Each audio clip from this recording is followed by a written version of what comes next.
Howdy, howdy, once again. This is Donnie coming at you today from the middle of nowhere.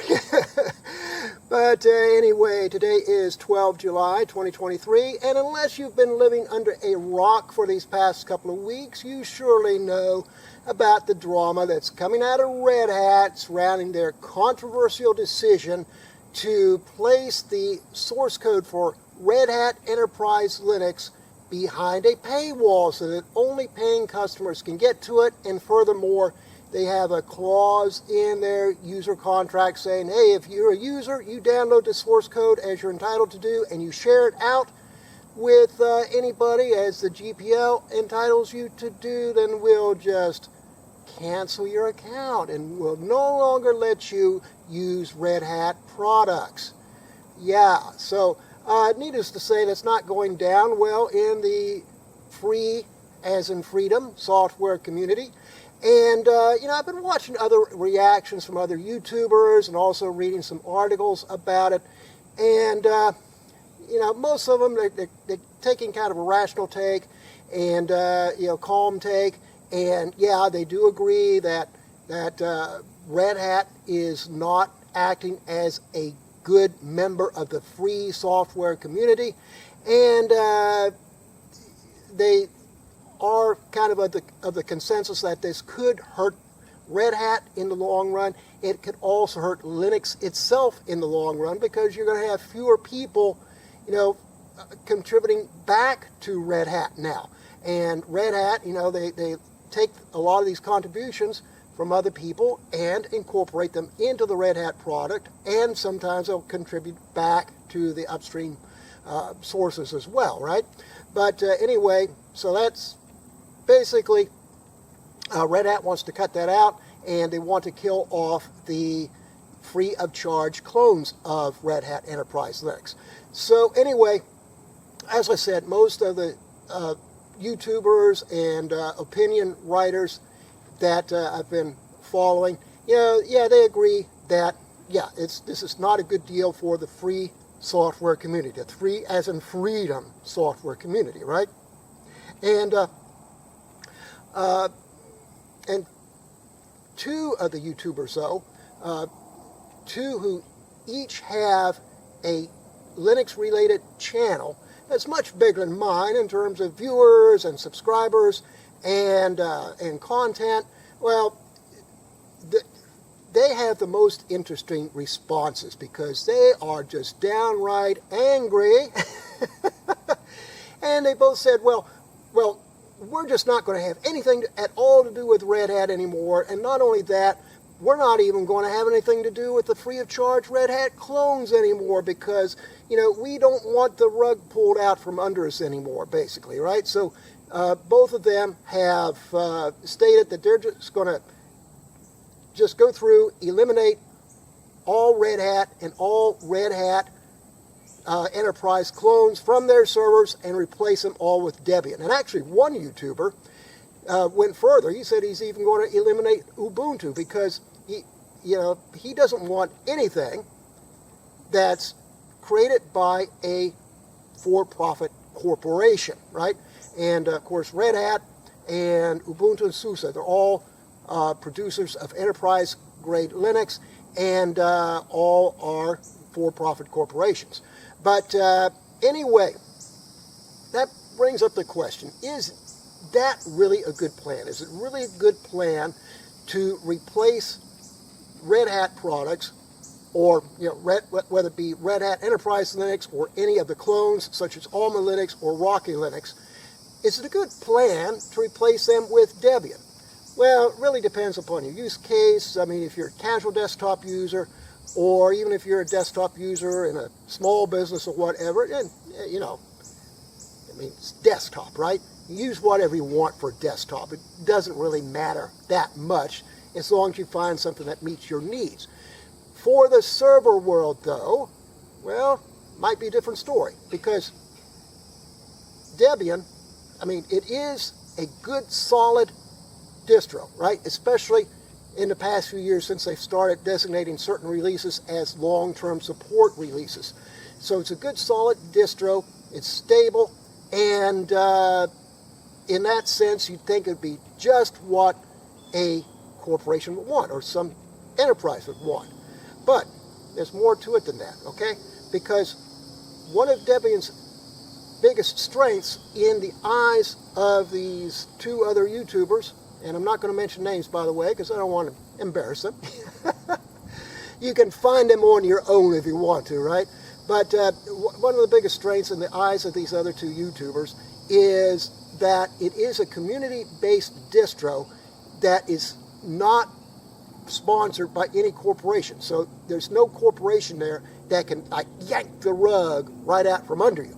And so yeah, that's great. But that strength is also Debian's weakness, because back in 2002, now if you're as old as I am, you might remember this, but back in 2002, the whole reason that the Red Hat company abandoned their free-of-charge Red Hat Linux and replaced it with the subscription-based Red Hat Enterprise Linux was because they wanted to compete with the proprietary Unix operating systems that were dominant in the corporate world at that time.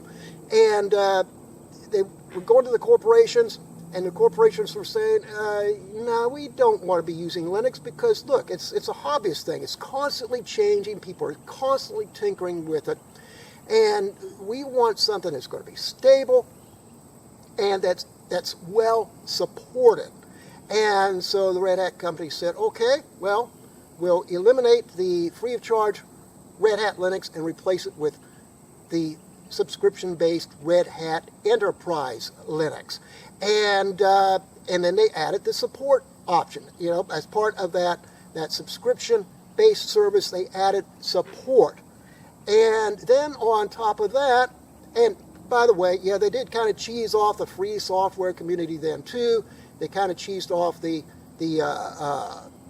users of the free, the old free of charge Red Hat Linux, and for that reason, they, some enterprising soul created the first Red Hat Enterprise Linux clone, which was called White Box Linux. And the guy did that out of sheer necessity because he'd already been using the free of charge Red Hat Linux, for a fairly large fleet of servers and workstations that they had. And when Red Hat kind of pulled the rug from under him, he had to do something. His choices were either to pay a subscription fee to Red Hat, which would have amounted to more than the worth of his servers and workstations, or replace it with something else, like Debian or something, which would have been a big undertaking. And he just decided that it would be easier just to take the Red Hat Enterprise source code, create his own distro that he called White Box Linux. Okay, so now you know about that, right? You know a little bit of history. But anyway, one of the executives from Red Hat did acknowledge that they made a mistake by not introducing the free of charge Fedora for replacing the free of charge Red Hat Linux first, right? But so at least they acknowledged the mistake back then. But anyway, kind of digressing a little bit here. The point is that these corporations wanted to have a stable, supported version of Linux. And so that's why the Red Hat company created Red Hat Enterprise Linux with a subscription model, and they created it in such a way so that it would be stable. And they made it with a support period of 10 years, and as part of that, they say, okay, we're just going to stay on the same version of the Linux kernel for all 10 years, and we're not going to be making major upgrades, to any one major release of Red Hat Enterprise Linux for a period of 10 years, and it was all good. The corporations like that, right? That's the reason that Linux became very big on corporate servers. And also, well, one of the reasons. The other reason, too, is that the vendors of different third-party software applications, like database applications, Oracle database, different middleware applications, things like that, they were testing their applications on Red Hat Enterprise Linux, right? And as far as I know, nobody's testing their applications on Debian, okay? So that's one of the problems with going to Debian instead of Red Hat, okay? And yeah, I mean, and don't get me wrong, I'm not slamming Debian by any means. As I said, it's a really good operating system, good, solid, stable distro, if your use case can deal with it, right? Or if you can deal with it for your particular use cases. But it's just not going to be applicable, or how should I say? I'm at a loss for words here. Not going to be appropriate. Not going to be appropriate for each and every use case. This is one of the reasons why. Okay. Another reason why Debian might not be fully appropriate for every use case is for security. And I'm not saying that it's like a vulnerable distro, like it's got a bunch of security bugs or anything like that. I'm just saying that Red Hat Enterprise Linux and all of its clones, and yeah, I can throw Fedora in there too, they come with security features that are already built in, already activated by default. No other Linux distros has the full range of built-in, already configured security features that Red Hat type Linux distros have. And just for example, one of the things that used to be a big bugaboo was the fact that everybody except Red Hat and all of its clones would have user home directories, just wide open, with wide open permissions. So you create a user account, and the home directory for that user would have wide open permissions so that everybody could get into them. Well, Ubuntu and Debian had just recently corrected that. Okay, so you install the latest version of Ubuntu or the latest version of Debian. Yeah, they're going to be closed off just the way Red Hat has been doing it all along. So at least that is corrected, right? The other thing is a firewall. Now, Red Hat and all of its clones come with the Firewall D, which is an easy-to-use front end for NF tables, or IP tables if you're still dealing with the Red Hat 7 type distros. But yeah, that's great. And you can easily install the a firewall on the other distros as well. Not a big deal. Ubuntu, invented what they call the uncomplicated firewall, which is UFW. It's also a front end for either IP tables or NF tables, depending on the age of the Ubuntu distro that you're running. And very good product, very easy to use. You can also install it on Debian. And if you don't like UFW, you can also install Firewall D. All right? And it's going to make it very, very easy. Debian comes with NF tables already installed, but it's not configured. It's still wide open. So with Debian, your choice is either to install either UFW or Firewall D, or to hand configure NF tables, which, yeah, it's not real hard, but you probably don't want to do it, right? Just install one of the front ends instead. Now, that brings up another slight little problem.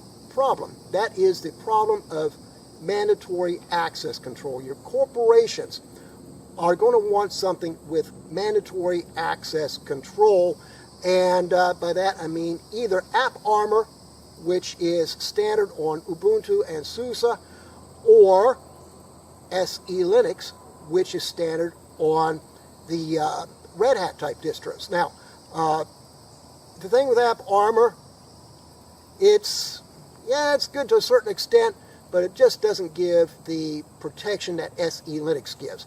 And one of the problems with AppArmor is if you're running Docker. So if you're running Docker and you're running it in normal root user mode, which you kind of have to run in if you're working with Kubernetes or anything like that, guess what? It's a trivial matter to set up a Docker container. And, well, what I mean is it's a trivial matter for any non-privileged user who's a member of the Docker group to set up a Docker container that has the root file system of the host operating system mounted as a Docker volume. And then once that's mounted, the user can go into the command line on the bash shell on a container and access the passwd file on the host machine and change his or her own user ID number to 0. What happens when you change a user ID number to 0 in the passwd file? Well, that user becomes the root user. So the next time that person logs into the host machine, he or she is logged in as the root user, okay? SE-Linux on your Red Hat type operating systems will prevent that from happening. AppArmor on Ubuntu and SUSE, and if you choose to install it on Debian, will not prevent that from happening, okay? All right, so you can install SE-Linux on Debian. It's a trivial matter to actually install it on Debian. It's basically a matter of first installing the SE-Linux packages, and then you run a command which will basically cause the system to be initialized for SE-Linux the next time you boot it up. Okay, so that part's easy. But the tricky part about installing SE-Linux on a non-Red Hat operating system is trying to get everything to play nice. Because if you're using Red Hat or one of the Red Hat clones, then you've got everything already set up to play nice with SE-Linux when it has to, right? And then if you have to do anything special, which require reconfiguring SE-Linux in any way, yeah, that's easy to do, right? Maybe you might have to change a port,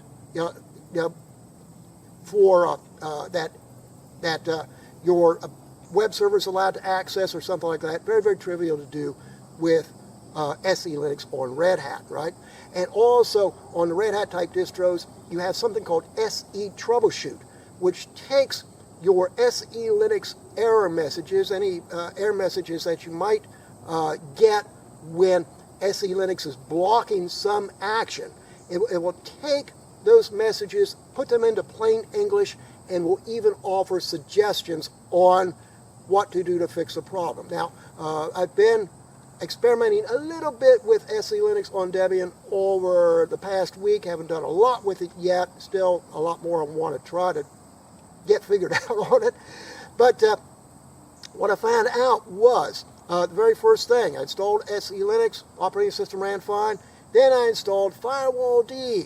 Guess what? Can't do anything with Firewall D with SE-Linux enabled on Debian because it blocks Firewall D, or the SE-Linux blocks Firewall D from accessing dbus properly, right?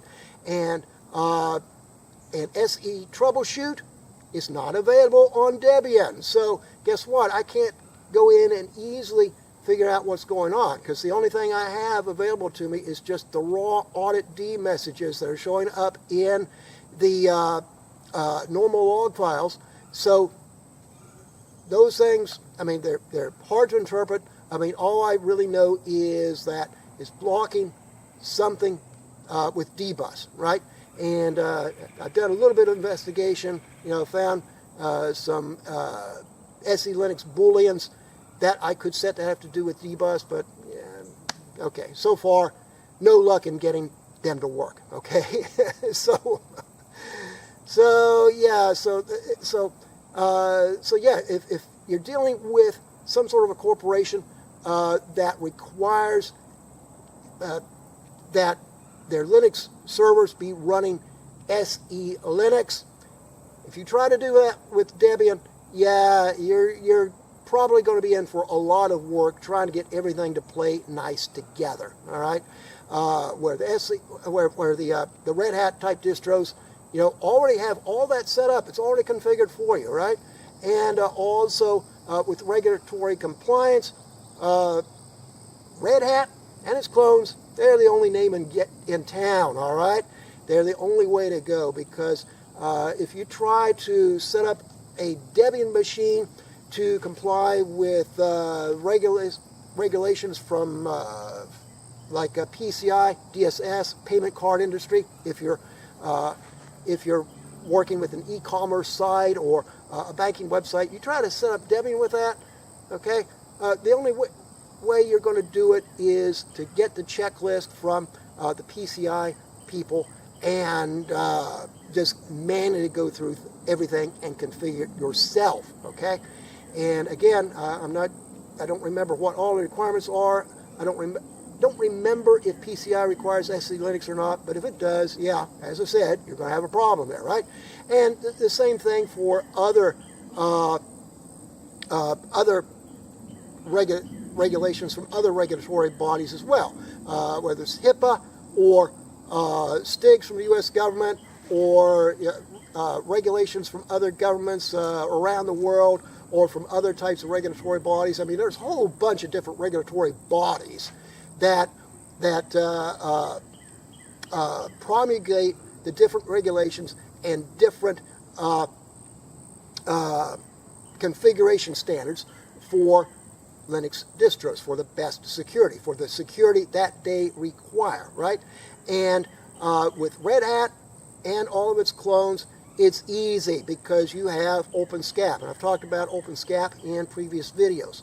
So you got OpenSCAP, and you can just apply a profile. Well, I mean, you might have to start out with the checklist at first, because some of these regulatory bodies require that the hard drive be partitioned in a certain way. And then once you get that, then yeah, it's a trivial matter to apply a SCAP profile, and that OpenSCAP then would do everything else for you. It'll install all the different software that you need, set up the configurations that you need, whether it be for secure password criteria, or maybe installing intrusion detection and software, things like that. Okay, the OpenSCAP is going to do everything for you, and also the Red Hat type distros are the only distros that offer a full range of these SCAP profiles for various different regulatory bodies. And the others, Debian, Ubuntu, SUSE, yeah, they got a few SCAP profiles that you can use, but it's not that many. Maybe I don't recall, what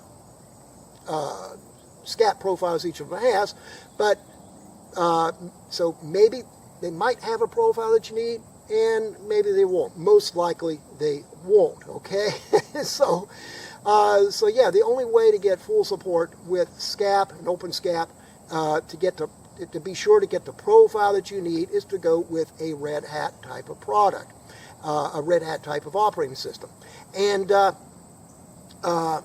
also, even when the other non-Red Hat distros do have a SCAP profile that you can use, then there's still the fact that the Red Hat type distros are the only ones that allow you to apply the SCAP profile as you're installing the operating system. No other Linux distro has that, okay? So yeah, as I said, Debian, it's a great operating system. It is good for a lot of different use cases, but it's not going to be good for every use case, okay? And another article I read is from techrights.org. It's run by a guy named Dr. Roy Shestovitz, who's been a free, as in freedom, software advocate for a very long time. He hates he basically hates anything that comes from big corporations. And he's another one who advocates just dumping all corporate-backed software, including Windows and Red Hat and Ubuntu and SUSE. He advocates dumping all of them and going with Debian. And yeah, as I said, I understand the sentiment. I'm a firm believer in the free software concept as well, but I live in the world of reality, and a lot of these other people just don't, okay? So the reality is that you have these big corporations who are running Linux, and they need the things that I've just outlined, and Red Hat, Enterprise Linux, and maybe its clones as well, will fulfill those needs, okay? So something like Debian won't always fulfill that need. So, yeah, there you go. So anyway, in light of all that, I'm not ready to abandon the entire Red Hat ecosystem just yet. Yeah, I am kind of upset with the Red Hat company, but however, the creators of AlmaLinux and Rocky Linux and Oracle Linux, now I don't know about the others because I haven't really kept up with them. They've all stated they're going to find ways around Red Hat's new restrictions and keep going. And a news article I just saw today states that Rocky Linux, the creators of Rocky Linux, are partnering with SUSE to create a whole new Red Hat Enterprise compatible clone of Red Hat Enterprise Linux. So, yeah, Red Hat, things might be backfiring on you. Yeah, instead of stomping out the competition from AlmaLinux and Rocky Linux, what are you doing? You're creating more competition. Way to go, Red Hat. What can you say? Just what can you say, right? And another article I saw from a couple days ago, written by Stephen J. Vaughn Nichols, kind of echoes what I said in my previous video about how this might be something that IBM instigated, because, yeah, IBM likes to do this kind of stuff. Well, maybe, and maybe not. We don't know for sure. I think that IBM's fingerprints all are on it, but on the other hand, there's always been a certain amount of tension between the Red Hat company and the free of charge Red Hat clones, so who knows, right? Anyway, I'd like to wrap up by saying that if you are a Linux administrator or you're studying to be a Linux administrator, you need to learn System D, because whether you like System D or not, whether you like Red Hat or not, whatever else, right? Whether you like any of these enterprise-grade software distros or not that are coming from the big corporations, the fact is that if you want to get a job in a corporation, in an enterprise that pays very, very well, then you are going to have to learn some sort of enterprise-grade Linux distro, and every Linux distro that is enterprise-grade these days comes with the System D init system. So if you want a highly paid job in one of these companies, you need to learn System D. My book, which unfortunately I forgot to bring with me, but, I can maybe show you a screenshot there, when I edit the video. But my book, Linux Service Management Made Easy with System D, is not a book about System D. It is the book about System D. And unlike any other book on the market, it covers the entire System D ecosystem, from service management, creating timers, C group management. I even cover Network D. And, for Ubuntu, I even show you how to use the net plan with the network D, right? So, and lots of other good stuff as well. Boot D, lots of other stuff. But boot D, system D boot, I should say. But it's what boot, system D boot. One of the few system D components whose name does not end with a D. I don't know why. But anyway, I'll show you all of that, right? So, yeah, if you need to learn how to work with system D, with any aspect of system D, get my book, Linux Service Management Made Easy with System D. I'll have the links for both Amazon and my publishing company down in the video description.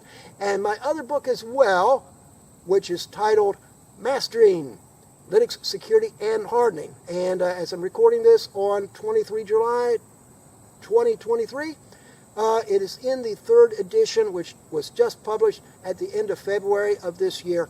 And it covers, the whole gamut of security setup that you can do for Ubuntu and Red Hat type systems. I use AlmaLinux, for the demos for the Red Hat side, and I use Ubuntu 22.04, which is the current long-term support version for the Ubuntu stuff. And but the stuff that I present in either of those books, you can apply it to different other Linux distros as well, possibly. Well, for System D, I know you can. Some of the techniques that I present in the security book, they're more specialized for Ubuntu or Red Hat or the Red Hat type distros, but I mean, you still might be able to make use of them, okay? A lot of them. But anyway, purchase links for both of these books are in the video description below. And also remember, if it's guitars, it's not hoarding.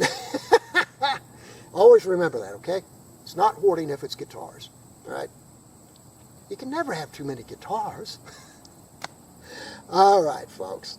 In all seriousness, over and out, and I will catch you next time. Maybe from the middle of nowhere again. Who knows?